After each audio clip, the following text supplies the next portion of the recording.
नमस्कार सर्वजण. नमस्कार. आमच्या आईंच्या 61व्या वाढदिवसाला सगळेजण आपण आल्याबद्दल आपले भरपूर मनपूर्वक मी आभार मानतो.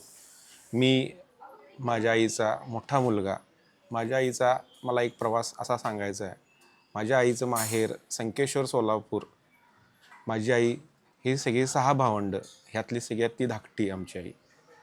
तिला लहानपणापासूनच म्हटलं तर भरपूर ती लवकर त्या सगळ्या गोष्टीला तिला जी जाणीव झालेली आहे, समाजात जे काय तिला अनुभव आलेले आहेत, हे फार लहानपणीच तिला अनुभव आलेले आहेत.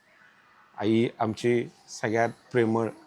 आईला तिला सगळ्यात सांभाळून घेणारे म्हणजे तिचे बहिणी आणि ती पावले पावले तिला मार्गदर्शन करणारे माझे मामा पण तिला नेहमीच काय तर मार्गदर्शन करत असतात. आमच्या आईंचं आणि आमच्या वडिलांचं लग्न 1980 साली झालं.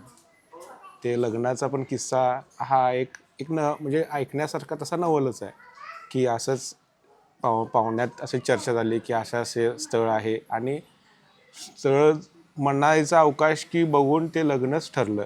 एवढं ते जी म्हणजे सोयीस्कर म्हणजे कुठल्याच गोष्टीच्या आता सध्या आपण पाहतो की लग्नाच्या एवढ्या सगळ्या गोष्टी सगळ्यांच्या खटपटी चालू असतात.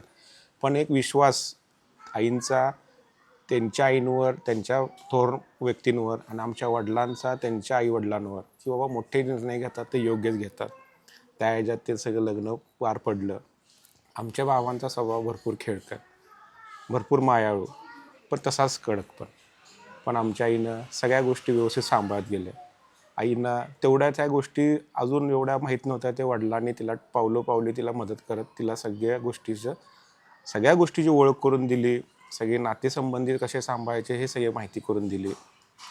तिनं सगळेशी म्हणजे असं तिची माहेरकडची, तिचे सासरकडचे सगळ्या लोकांशी तिनं आपुलकीनं जे वातावरण ठेवलेलं आहे. ह्या ज्या घरात लोकांची जी वर्दळ राहते त्या एका आपण म्हणतो की माणसांच्या घरात जी वर्दळ राहते ती त्या माणसांच्या स्वभावामुळे ती वर्दळ राहत असते. आज आम्ही 61वी वाढदिवस करतोय. हे सगळं म्हणजे एक आनंदाचा क्षण. आपण जो एवढ्या वर्षापासून आपण जे बघतोय, आपण शिकत आलेलो, त्यांच्याबरोबर आपण जे घडत आलेलो की बाबा काय माणूस कसा असतो, कसं आपण राहायला पाहिजे, कसं वागायला पाहिजे, काय संस्कार पाहिजे आपल्यावर, हे सगळ्या गोष्टी हे तू बसून मी तुला शिकवतो म्हटलं तर तसं होत नसतं. ह्या गोष्टी अनुभव घ्यायला लागतात. त्या अनुभवातूनच माणूस घडत असतो. जसं आमच्या बाबांच्या आई आमच्या आणि आमच्या आईंच्या आई पण त्यांच्याकडे पण आम्ही बघत होतो की बाबा जर आमच्या आई एवढं शिकली असेल तर नक्कीच त्यांच्या पाठीमागचं पण त्या ह्या गोष्टी काहीतरी असणार आहेत. मग ती पण कशानं डेव्हलप झाली तर मी पण बघतो. एक 2 पिढी 3 पिढी पाठीमागे बघतो ते त्या लोकांचं पण मोठं उदाहरण आहे. त्यांनी पण सगळ्यांना सांभाळत आलेलं आहे. आजच्या ह्या धावपळीच्या जीवनात आपण बघतो माणसाला माणूस भेटणं झालेला आहे. माणसाला सगळं गोष्टी म्हणजे सगळं व्यापलेलं आहे. पण या अशा कार्यक्रमानिमित्त आपल्या माणसांना भेटलं तर त्याला एक ऊर्जा मिळते. हेच यातनं या कार्यक्रमातनं आपल्याला हे करायचं आहे. आई तसं माझे वडील पण लवकर गेले. त्यातनं पण तिनं सगळ्यांना सावरलं. आम्ही पण लहान होतो. मी माझा भाऊ दोघे पण बंधू आम्ही दोघं लहान. व्यवसाय आमच्यावर पडला. पण असं कुठेही डगमगताना फक्त एक संस्कारांच्या जोरावर आज जे काय आमची वाटचाल चालू असेल काय असेल ते पण ती ती ती त्या पद्धतीने चालू आहे. हे हे यातनं घडवण्याचं आहे की बाबा आपल्याला जर आपण घडलेलं असेल तरच आपण पुढच्या माणसाला घडवू शकतो. मी ह्या आनंदाच्या क्षणानं हे सांगू शकतो की जे काय आपल्याला सगळे या गोष्टीचा अनुभव आहे हे ह्यातनं आपल्याला मिळत गेलेलं आहे.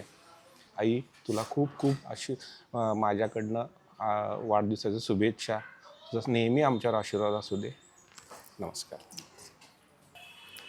मला बघायला सगळेजण टोपच्या फार्म हाऊसला आले होते. त्यावेळेस एकदम 50 लोक आले होते. मी पहिल्यांदाच इतक्या लोकांच्या समोर उभारले होते. खरं आईनी त्यावेळेस कम्फर्टेबली एकदम सगळं हँडल केलं होतं. त्यामुळे मला त्याचं दडपण आलं नाही. नंतर आमचे याद्या साखरपुडा नंतर 6 महिन्याच्या कालावधीमध्ये मग लग्न झालं. त्या 6 महिन्यामध्ये फक्त आम्ही काय म्हणतात एकमेकांशी फॅमिलीशी इंटरॅक्शन म्हणा किंवा भरपूर शॉपिंग केली होती आम्ही. आईंना भरपूर शॉपिंग आवडते. भरपूर दागिने खरेदी करायला, साड्या खरेदी करायला खूप आवडतात. त्यांना गप्पा मारायला खूप आवडतं. त्यांचा सगळ्यात स्पेशल डिश म्हणजे शिरा. त्यांचं सोलापूरच्या माहेरचं तिथलं स्पेशल शिरा त्या बनवतात. माझ्या माहेरच्या सगळ्या माझ्या बहिणींना खूप आवडतो त्यांचा शिरा. सगळेजण खूप नाव काढतात त्यांचं, कौतुक असतं त्यांना त्यांच्या आईच्याबद्दल.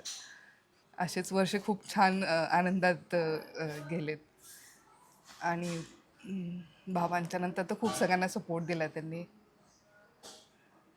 आणि मुलांना येऊन बाबा गेल्यानंतर माझा छोटा मुलगा देवराज, त्याच्याशी त्यांचं खूप अटॅचमेंट आहे.